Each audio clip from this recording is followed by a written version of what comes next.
आज हम बात करने वाले हैं बालों की आम समस्या के बारे में, यानी कि हेयर लॉस की वजह क्या है, कैसे होता है और इसका ट्रीटमेंट क्या है। ये बहुत ही डिमांडिंग टॉपिक भी है और आज हम इसके बारे में डिटेल में बात करेंगे किस तरह से आयुर्वेद मदद कर सकता है बालों की समस्या में।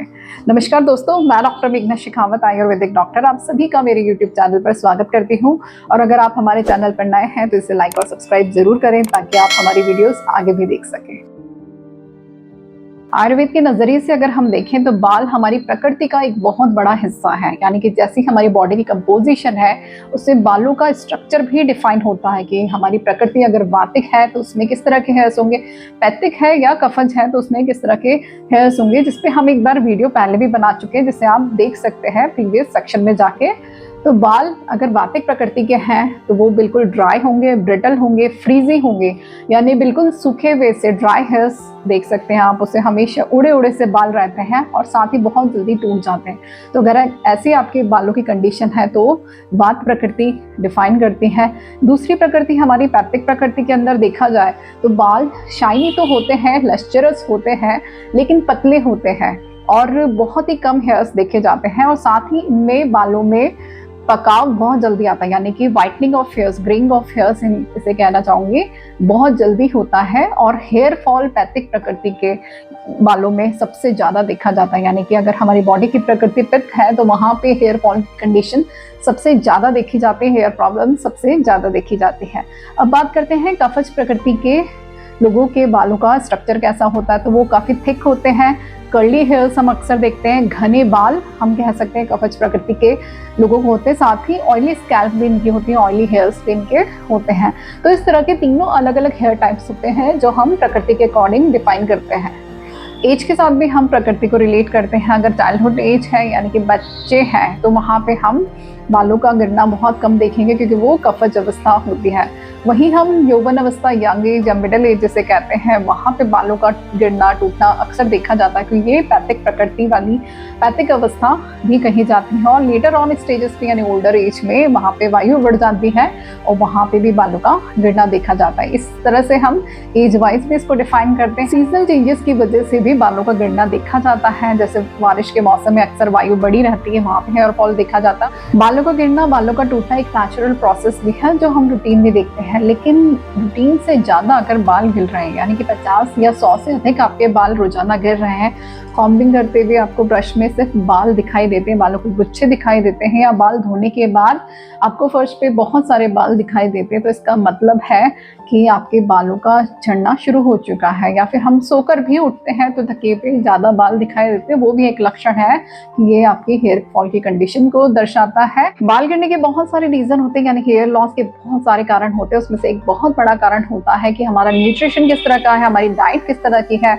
अगर हमारे खाने में प्रोटीन, कार्बोहाइड्रेट, विटामिन्स, मिनरल्स ये सब शामिल नहीं है और खाने में ज्यादा junk food, processed food, canned food या फिर प्रिजर्व फूड शामिल है, अगर आपकी डाइट में मिर्च मसाले ज्यादा है, फ्राइड आइटम्स ज्यादा है, तली भुनी चीजें ज्यादा है, तो यहाँ पर पित्त बढ़ जाता है। और ऑलरेडी जो पित्त प्रकृति वाले लोग हैं उनके बॉडी में पित्त बढ़ता है तो वो बॉडी में अलग अलग कंडीशंस क्रिएट करता है, उसमें से एक हेयर फॉल की कंडीशन भी होती है। तो इसलिए हमें संभल कर अपनी डाइट को लेना चाहिए और न्यूट्रिशन बहुत ही ज़रूरी है। प्रोटीन की कमी से या फिर आयरन की कमी से हमारी बॉडी में बहुत सारे न्यूट्रिशनल लॉस होते हैं और उसकी वजह से हेयर फॉल होता है। तो यहाँ पे हमें अपने आहार का, बैलेंस डाइट का बिल्कुल ध्यान रखना है, पोषण का ध्यान रखना है। दूसरी कंडीशन होती है कि हमारा रूटीन किस तरह का है, यानी लेट नाइट हम जग रहे हैं, ज़्यादा समय तक टीवी देख रहे हैं, गैजेट्स देख रहे हैं, या फिर हमारा जो प्रॉपर रूटीन है, यानी कि रात को तो हम जग रहे हैं और दिन में सो रहे हैं, तो ये भी एक बहुत बड़ा कारण है कि हम अपनी लाइफस्टाइल को किस तरह से रख रहे हैं। योगासन, प्राणायाम और ध्यान थोड़ा सा अपनी लाइफस्टाइल के अंदर शामिल करना बहुत ज़रूरी है। रूटीन को मेंटेन करना बहुत ही ज़रूरी है। अगर मेडिकल कारणों की बात करें तो कोई भी क्रॉनिक डिजीज यानी बहुत पुरानी बीमारी की वजह से भी कई बार बाल झड़ते हैं। इसके अलावा कुछ मेडिसिन ऐसी होती है जिसको अगर आप रेगुलर ले रहे हैं तो उनकी वजह से भी बालों का झड़ना हो सकता है। तो ये कुछ मेडिकल कंडीशंस होती हैं जहाँ पे बालों का झड़ना नेचुरल भी है और साइड इफेक्ट्स भी कहे जा सकते हैं। फीमेल्स की अगर हम बात करें तो उनके अंदर हार्मोन्स एक बहुत बड़ा कारण है और हेयर लॉस भी जो देखा जाता है मैक्सिमम फीमेल पेशेंट्स के अंदर, फीमेल्स के अंदर ही देखा जाता है।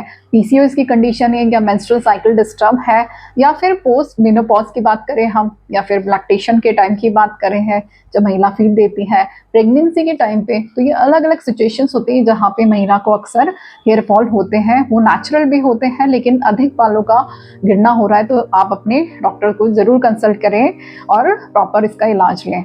आजकल बहुत सारे हेयर ट्रीटमेंट्स भी आ गए जिसके अंदर हम अलग अलग स्टाइलिंग भी करते हैं, केमिकल्स भी यूज़ करते हैं, प्रेसिंग भी करते हैं, तो इसकी लाइटनिंग भी करते हैं, हेयर लाइटनिंग भी करते हैं। तो ये अलग अलग ट्रीटमेंट्स की वजह से, केमिकल्स के ज़्यादा यूज़ करने की वजह से, हाई सल्फेट वाले शैम्पूज यूज़ करने की वजह से हेयर लॉस होता है। तो यहाँ पे हमें ध्यान रखना है जितना हो सके हम नेचुरल ट्रीटमेंट लें और नेचुरली अपने बालों की केयर करें। स्कैल्प ट्रीटमेंट, हेयर ट्रीटमेंट जो भी है, अगर आप हर्बल तरीके से लेंगे, नेचुरल तरीके से लेंगे तो वो आपके लिए बहुत ही हेल्पफुल भी रहेगा। स्ट्रेस या डिप्रेशन की वजह से भी अक्सर हेयर फॉल होता है, तो यहाँ पे हमें ध्यान रखना है किस तरह से हम अपनी रूटीन को चेंज करते हुए, मेडिटेशन करते हुए, ध्यान लगाते हुए अपने आप को संतुलित बनाए रखें, बैलेंस बनाए रखें, और जितना हम स्ट्रेस फ्री रहेंगे हमारी मेडिकल सिचुएशन उतनी ही बेहतर रहेगी और हेयर लॉस भी बहुत कम हो जाएगा। हेयर फॉल को इग्नोर करने से, यानी कि अगर हमें ज़रूरत से ज़्यादा बाल गिर रहे हैं लेकिन फिर भी हम अपने डॉक्टर को कंसल्ट नहीं कर रहे हैं और सेल्फ ट्रीटमेंट ले रहे हैं, तो कई बार ये कंडीशन बहुत सीवियर हो जाती है, बॉल्डनेस में भी कन्वर्ट हो जाती है और एलोपेशिया जैसी सिचुएशन भी जनरेट हो जाती है। तो हमें ध्यान रखना है कि सही समय पे अपने डॉक्टर से इलाज लें और कंसल्ट करें। कई बार एलोपेशिया जो होता है वो हेरिडिटिकल प्रोसेस भी होता है। अगर आपके बालों की क्लिनजिंग ढंग से नहीं हो रही है, स्कैल्प क्लिनजिंग नहीं हो रही है, न्यूट्रिशन सही तरह से नहीं मिल रहा है और ज़्यादा पोल्यूशन में आप काम करते हैं या फिर केमिकल फैक्ट्रीज में काम करते हैं, तो वहाँ पे भी हेयर फॉल की कंडीशन होती है। तो आयुर्वेद में बालों को अस्थि धातु का मल भी कहा गया है, यानी कि हमारी सप्त धातु होती है, 7 धातुएं होती है, उसमें अस्थि यानी कि हमारी बोन, उसकी हेल्थ भी सही नहीं है तो उसकी वजह से भी हेयर लॉस देखा गया है। तो अगर हमारी बोन हेल्थ बेहतर है तो हमारा हेयर की कंडीशन भी बेहतर होगी।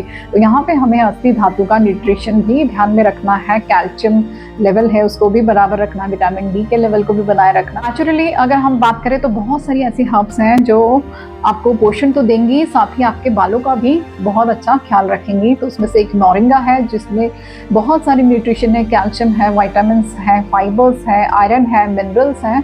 तो ये बहुत ही अच्छा न्यूट्रिशन आपके हेयर के लिए है। इसे आप कैप्सूल फॉर्म में भी ले सकते हैं, आप इसके पत्तों को ड्राई करके भी घर में पाउडर बना के रख सकते हैं, आप मार्केट से ले सकते हैं और इसे रेगुलर डाइट में शामिल करेंगे तो बहुत सारी दूसरी बीमारियों से भी आप दूर हो जाएंगे। इसके अलावा ग्रीन लीफी वेजिटेबल्स आप लीजिए डाइट के अंदर, या फिर जितने भी रेड कलर के वेजिटेबल्स या फ्रूट्स हैं उनको अपनी डाइट में शामिल कीजिए, जैसे अनार हो गया, बीटरूट हो गया या फिर गाजर हो गई, वो बहुत ही अच्छा काम करेगा आपके हेल्थ के लिए। इसके अलावा एलोवेरा जूस आप ले सकते हैं या फिर एलोवेरा जेल आप अपने बालों में लगा सकते हैं, आंवले का जूस ले सकते हैं, ड्राइड आंवला ले सकते हैं, आंवले का मुरब्बा ले सकते हैं या आंवले की कैंडीज भी आप ले सकते हैं। तो ये भी बहुत अच्छा सोर्स है विटामिन सी का और न्यूट्रिशन का और फाइबर से भरपूर भी है और ये आपके बालों को बहुत ही अच्छा रखेगा। दाना मेथी का इस्तेमाल आप कर सकते हैं, उसके स्प्राउट्स बना के ले सकते हैं या फिर मूंग दाल के स्प्राउट्स बना के ले सकते हैं, चने के स्प्राउट्स ले सकते हैं, गुड़ को अपनी डाइट में शामिल कर सकते हैं। तो ये बहुत ही अच्छा आपको न्यूट्रिशन तो देगा ही, साथ में आपके बालों को भी स्वस्थ रखेगा, घना बनाएगा, लंबा बनाएगा और लश्चरस भी बनाएगा। आप सालों से सुनते आए होंगे सोपनट्स यानी कि रीठा के बारे में, जो झाग भी देता है, तो उससे आप बालों की क्लिनजिंग कीजिए। इसके साथ आप मिला सकते हैं भृंगराज, आंवला, शिकाकाई, तो एक इसका पेस्ट बना लीजिए, पाउडर बना लीजिए और ये बहुत अच्छा मास्क का काम करता है। ऐसे बालों में आप दही के साथ मिला के लगा सकते हैं या सिर्फ पानी के साथ भी मिला के लगा सकते हैं, तो ये न्यूट्रिशन भी देता है। इसके अलावा दूसरा हेयर मास्क, आप दाना मेथी को बटर मिल्क के साथ भिगो के रख दीजिए, उसको मॉर्निंग में पीस लीजिए, थोड़ा सा दही और मिला सकते हैं या फिर पानी में मिला के इसका पेस्ट बालों में अप्लाई करें तो वो भी बहुत अच्छा न्यूट्रिशन आपको देता है। इसके अलावा बहुत सारे ऑयल्स आते हैं, बहुत ज़्यादा ड्राई हेयर्स आपके हैं यानी वातिक प्रकृति के हेयर्स हैं, तो वहाँ पे तिल का ऑयल बहुत ही अच्छा रहता है। गुनगुना करके ऑयल मसाज आप दीजिए।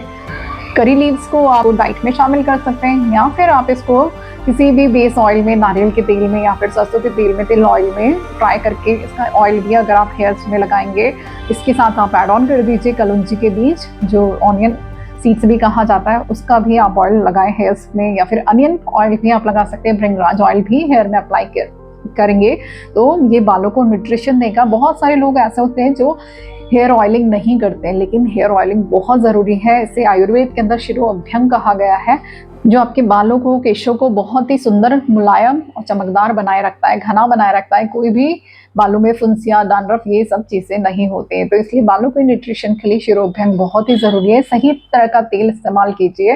मार्केट में बहुत सारे प्रोडक्ट्स आते हैं, लेकिन आप अपने स्कैल्प और हेयर के न्यूट्रिशन के लिए अपने डॉक्टर से ज़रूर कंसल्ट करें, किस तरह का ऑयल आपकी प्रकृति के अकॉर्डिंग आपको सूट करेगा। बहुत ज़्यादा हेयर फॉल की कंडीशन के अंदर हम पंचकर्म थेरेपीज भी सजेस्ट करते हैं, जिसमें बेस्ट है शिरोधारा, जिसमें ऑयल धारा या शीर धारा या फिर छाछ की धारा यानी तक्र धारा भी हम देते हैं, या काढ़ों की धारा भी दी जाती है, जो पेशेंट की सिचुएशन देख के दी जाती है। इसके अलावा हम एक सिंपल ट्रीटमेंट भी करते हैं और कई बार पेशेंट को सजेस्ट भी करते हैं शिरोपुचू, जो बहुत ही अच्छा रहता है। आपके जितने भी शिरो रोग हैं, बालों की समस्या है या आंखों के रोग हैं, उनके लिए बहुत ही बेस्ट रहता है, जिसको हम एक नेक्स्ट वीडियो में भी देखेंगे।